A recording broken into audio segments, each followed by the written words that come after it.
சர்வ ஏகாதசி தினத்தில் கோவிந்தா என கூறி பூஜித்திடுவோம்.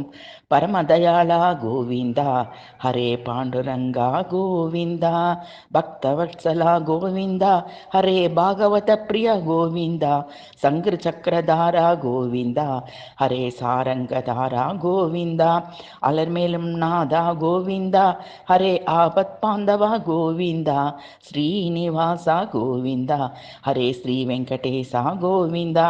திருப்பதி மலை மேல் இருப்பவனே, எங்கள் தீராத வினைகளை கலைத்திடுவாய். ஏழுமலை மேல் இருப்பவனே, நாங்கள் செய்த 7 ஜென்ம வினைகளை அழித்திடுவாய். என் உள்ள கோவிலில் வசிப்பவனே, எப்போதும் நல்லவை செய்திட வழி காட்டிடுவாய். கடல் போல் பெரும் கருணை கொண்டவனே, எங்கள் கஷ்டங்களை தீர்த்திடுவாய். கமலக்கண்கள் கொண்டவனே, எங்களை கருணையுடன் பார்த்து அனுகிரகிப்பாய். கருடனை வாகனமாக கொண்டவனே, கஜராஜன் குரல் கேட்டு ஓடோடி வந்தவனே, எங்களையும் துன்பம் நேர்கையில் குரல் கேட்டு ஓடோடி வந்து ரட்சித்திடுவாய். ஸ்ரீனிவாசா கோவிந்தா, ஸ்ரீ வெங்கடேசா கோவிந்தா, பக்தஜன பிரிய கோவிந்தா, பக்தஜன பிரிய கோவிந்தா.